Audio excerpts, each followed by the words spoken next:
पूज्य बाल श्री आचार्य प्रणाम उपस्थित कल्याणमयी मायरा श्रद्धा बलें दादारा यथायोग्य स्थाने আমার প্রণাম প্রীতি এবং শুভেচ্ছা জানাই।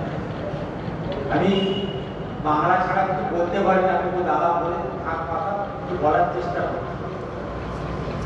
আমার নিজের বাস্তব জীবনের কথা বলি। 95-এ আমাকে একটি মা পায়ে হাত দিয়ে প্রণাম করে, করার পরেই কিন্তু আমি কয়েক ভাইয়ের ভোট খাওয়ার পর সব খেয়ে এবং আমার শরীর খুব অসুস্থ হয়ে যায় এবং আমার একটা সাইড ইনভ্যালিড এবং কথা বলা বন্ধ। মুখ বাম করতে বাঁচান কঙ্গম লঙ্ঘাতি দিন যাত্রী প্রাপতি বন্দী পরমাত্ম মাল। আমি হাওড়া হসপিটালে 27 দিন ভর্তি ছিলাম এবং যেদিন আমি ভর্তি হয়েছি তখন কিন্তু হ্যালো ছিল না। আচার্যদের যে দাদা কার্তিক মানে সবসময় দিয়েছে সম্পাদক তাকে রাখতে হাওড়া হসপিটালে পাঠিয়েছিল। আমার তুমি আছে নিচে আছে আছে ওখানকার তো ধরে কান্নাকাটি করতে তোর থেকে আমি ওকে অনেক আগে ছিল। আর আমার মাথায় দণ্ডটা স্পর্শ করে তিনি বললেন, আপনার আজ এখানে কিছু নেই, 3 দিনে 1,40,000 আমার নাম করতে হবে। জানি না আমি কত নাম করি, বলতে পারবো না। পরের দিন কিন্তু আমি সুস্থ হয়ে গেছি, তারপরেও আমাকে বাকি দিনগুলো রাখা হয়েছিল। ডাক্তাররা আমাদেরকে ট্রিটমেন্ট করার পর একটা মেডিকেল রিপোর্ট বসতো বলছে আপনার ঠাকুরের দয়া অনেক, যেটা আমাদের চিকিৎসা শাস্ত্রে নেই। কিন্তু ইনি কোনোদিনও কথা বলতে পারবেন না। আজ কিন্তু আপনাদের সামনে আমি কথা বলেছি। যখন ছুটিটা হসপিটাল থেকে একদম ডিসেম্বরের লাস্ট আচার্যতে বাবার আমার খবর পাঠিয়েছে ওখানে চলে যাওয়ার জন্য। তা আমি গেলাম ওখানে, তিনি আমাকে সব থাকার ব্যবস্থা সব করে দিলেন। প্রতিদিন দুবেলা ওখানে গিয়ে বসে 9 জানুয়ারি বনভোজন উৎসব কেটে গেছে। 11 জানুয়ারি এই হাউজার ম্যানটা এলেন, তার সঙ্গে দাদা কথা বলে সব লোকজন ফাঁকা হঠাৎ দাদার কাছে দেখেছি কত বিদগ্ধ পণ্ডিতরা তারা থাকে। তার সামনে দাদা হঠাৎ এরকম হাতটা বাড়িয়ে বলছে, তোরা কেউ 100 কালারের গোলাপ আমায় দিতে পারবি, এইভাবে বলছে। আর আমি ওই টপে করে লাগিয়ে বিভিন্ন জায়গায় যে হয় আমি ওখানে দেখি তো কেউ কোনো কিছু বলছে, কিন্তু ভেতর থেকে আমার কাছে কুমারটা আমি দাদার কাছে বসবতী দিয়ে দাদাকে প্রণাম করে হয়তো কথা বলতে পারছি না, আমি চেষ্টা করবো। দাদা খুশি হয়ে আর 12 জানুয়ারি থেকে আমি কিন্তু কথা বলতে পারি। আর এখন থেকে অনেক কিছু সার্চ করে পাই, সেই সময় সারা বছর তার বাইরেও বিভিন্ন জায়গায় কোথায় 100 কালারের গোলাপ পাওয়া যায়।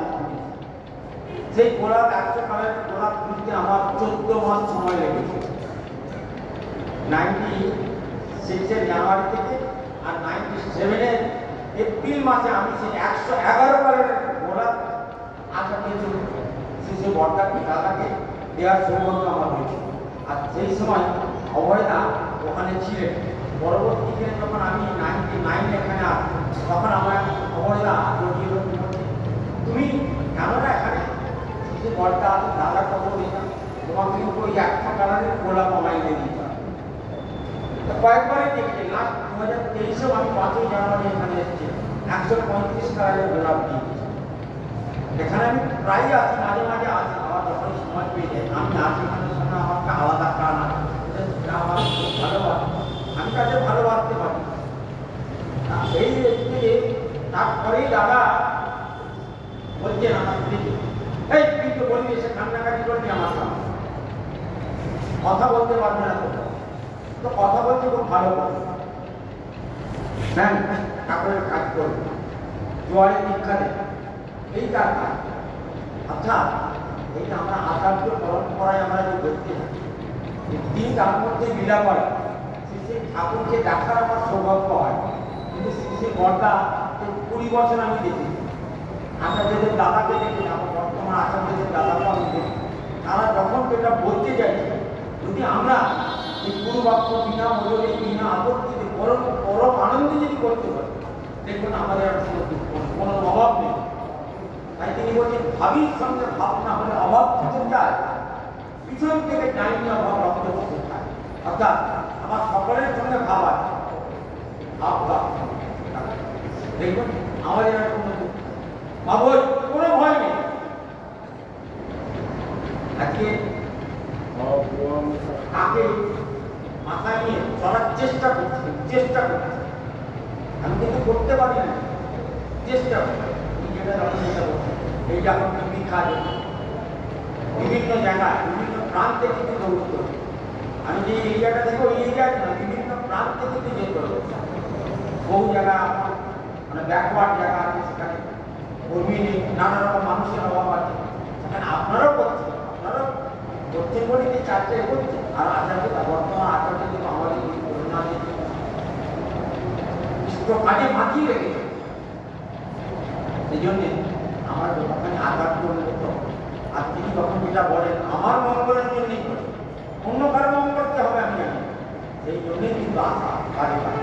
আর ওই জন্য আমরা একটু আগেই প্রার্থনা করি সাধু সঙ্গ মেনে দেহের মধ্যে পরম করে, এই জন্যই কিন্তু সাধু সঙ্গ করা, স্বপ্ন করা। আর এই ভক্ত মানুষের কাছ থেকে বিভিন্ন মানুষের কাছ থেকে কিছু জিনিস আমার নিয়ে যাওয়া, আমি কিন্তু এখান থেকে কিছু জিনিস নিয়ে যাওয়ার জন্য এসেছি। যে দাদারা কিন্তু এই যে গান কীর্তন হলো হাত তালি দিচ্ছিলাম, কোনো দাদা কিছু বললেন তার কাছ থেকে আমি যদি নিয়ে যেতে পারি, তাদের কিন্তু আমার জীবনে আশাটা সার্থক করতে হবে। এই জন্যই কিন্তু আশা বিভিন্ন সময় বিভিন্ন জায়গায় বিভিন্ন রকম ভালো জিনিস আমাদের কাজে যে দায়িত্ব, এই দায়িত্বটা আমরা যতখানি পালন করতে পারবো তখনই কিন্তু আমার জীবনের সার্থক হবে। আপনারা সবাই ভালো থাকুন, সুস্থ থাকুন। আমার ভাষাকে বুঝতে পেরেছেন কিনা জানি না, আমি আমার সময়ের মধ্যে আমার বক্তব্য রাখলাম। সবাই ভালো থাকুন। জয় গুরু।